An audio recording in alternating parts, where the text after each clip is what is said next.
পূর্ব বর্ধমান জেলার কেতুগ্রামের পাণ্ডুগ্রাম গ্রাম পঞ্চায়েতের প্রত্যন্ত এলাকা তেউট গ্রামের প্রধান সড়ক ও একাধিক অলিগলির রাস্তা দীর্ঘদিন ধরেই বেহাল অবস্থায় পড়ে রয়েছে।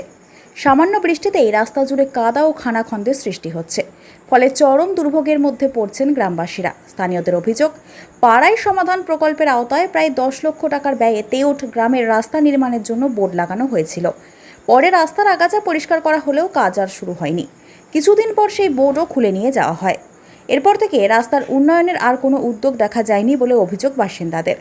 গ্রামবাসীদের দাবি, খারাপ রাস্তার কারণে প্রতিদিন স্কুল পড়ুয়া, বৃদ্ধ, অসুস্থ মানুষ সহ সাধারণ মানুষের যাতায়াতে ব্যাপক সমস্যা হচ্ছে। অল্প বৃষ্টিতেই রাস্তা চলাচলের অযোগ্য হয়ে পড়ে। দ্রুত পাকা রাস্তা নির্মাণের দাবি জানিয়েছেন তারা। গ্রামের বিজেপির বুথ সভাপতি ফাল্গুনী সাহা বলেন, পাড়ায় সমাধান প্রকল্পে 10 লক্ষ টাকার কাজের ঘোষণা করা হয়েছিল।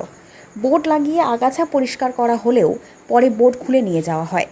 রাস্তার কাজের কোনো পাথর বা নির্মাণ সামগ্রীও আনা হয়নি, ফলে এলাকাবাসী চরম সমস্যার মধ্যে রয়েছেন। দ্রুত নতুন করে রাস্তার কাজ শুরু করার জন্য ঊর্ধ্বতন কর্তৃপক্ষের কাছে বিষয়টি জানানো হবে। এ বিষয়ে পাণ্ডুগ্রাম গ্রাম পঞ্চায়েতের প্রধান লক্ষণ দাস জানান, পাড়ায় সমাধান প্রকল্পে বোর্ড লাগানোর পর কেন কাজ শুরু না করেই বোর্ড খুলে দেওয়া হয়েছে তা খতিয়ে দেখা হবে। গ্রামের মানুষ যে সমস্যার মধ্যে রয়েছেন তা আমি স্বীকার করছি। বিষয়টি বিডিও অফিসে জানানো হবে এবং যত দ্রুত সম্ভব রাস্তার কাজের ব্যবস্থা করার চেষ্টা করা হবে। এখন তেউট গ্রামের বাসিন্দাদের একটাই প্রশ্ন, কবে শুরু হবে রাস্তার কাজ এবং কবে মিলবে দীর্ঘদিনের দুর্ভোগ থেকে মুক্তি। আমাদের এই তেউট গ্রামে এই রাস্তার খুবই অবস্থা খারাপ। অল্প বৃষ্টি হলে আমরা গ্রাম থেকে বেরিয়ে যেতে পারি না, খুবই অসুবিধা হয়। এই রাস্তাটা করে দেওয়ার ব্যবস্থা করতে হবে। এই রাস্তার জন্য আমরা সাইকেল নিয়ে বেরিয়ে যেতে পারি না। আমরা স্কুলে পড়াশোনা করছি, আমাদের স্কুল টিউশন যেতে খুবই অসুবিধা হচ্ছে। পাশের এই ছোট ছেলেরা গ্রামে বাড়ি থেকে বেরোনোর খুবই অসুবিধা হচ্ছে। এই সামান্য জল হলে রাস্তাতে বাড়ি থেকে বেরোনো যায় না একদমই। তাই এই রাস্তাটা যদি ঠিক করে দেয় খুবই ভালো হবে।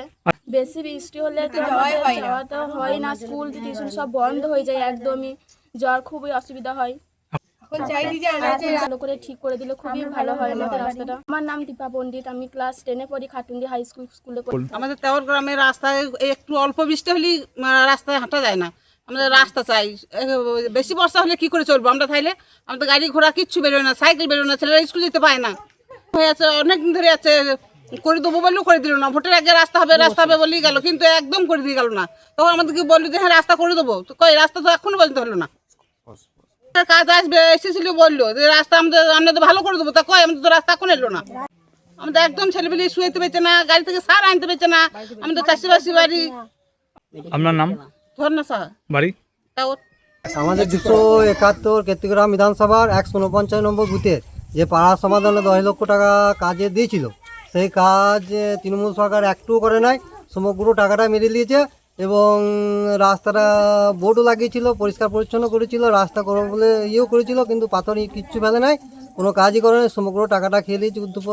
কর্তৃপক্ষকে জানাইছে যে যাতে আমাদের রাস্তার টাকাটা কীভাবে মরেছে বা কী হয়েছে না হয়েছে পুনরায় তার টাকাটা উদ্ধার করে এই রাস্তাটা কাজে লাগানোর জন্য আমরা বোর্ডটা ওরা তুলে নিয়ে পালিয়েছে। গ্রামে চাইছি যে ওই টাকাটা পুনরায় উদ্ধার হয়ে এই রাস্তার কাজটা হোক।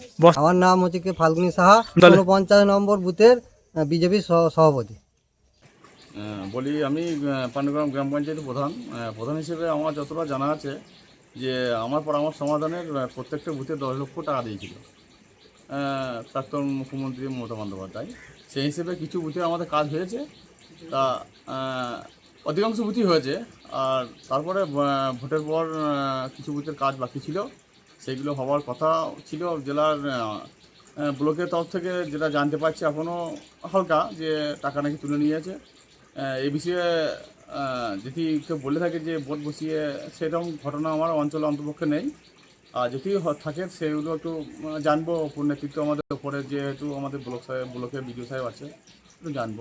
আমার কাছে খবরটা এসছে, আমাকে কিছু জনগণ এবং পার্টির ছেলেরাও বলছিল যে কিছু গ্যাস দেওয়ার জন্য। সেই গ্যাসের আমি ব্যবস্থা করেছি, খুব আজকাল করে করবে দেওয়া হবে, এবং পরবর্তীকালে ওই রাস্তাটা আমি ঢালাই করে দেওয়ার চেষ্টা করব। কতুলপুরে সর্বপ্রথম এমআরআই পরিষেবা যুক্ত 110 বেডের মাল্টি স্পেশালিটি হসপিটাল হল মেডিকেয়ার জেনারেল হসপিটাল। স্বাস্থ্যসাথী মান্যতাপ্রাপ্ত এই হসপিটালে রয়েছে AC, non AC cabin, modern OT, ICCU, NICU, micro surgery, dialysis বিভাগ, ব্রেন ও spine surgery, cancer surgery, lift সহ নানান পরিষেবা। এছাড়াও রয়েছে সিটি স্ক্যান পরিষেবাযুক্ত নিজস্ব ডায়াগনস্টিক সেন্টার, ডক্টর চেম্বার্স, ওষুধের দোকান সহ 24 ঘন্টা অ্যাম্বুলেন্স পরিষেবা, 24 ঘন্টা অ্যাক্সিডেন্ট এমার্জেন্সি। রোগীর সুচিকিৎসা, সুপরিষেবা এবং সুস্বাস্থ্যই হল আমাদের মূল লক্ষ্য। ঠিকানা সরিষাদিঘি, কতুলপুর, বাঁকুড়া। যোগাযোগ নম্বর 9434216662 অথবা যোগাযোগ করুন 9732212924 এই নম্বরে।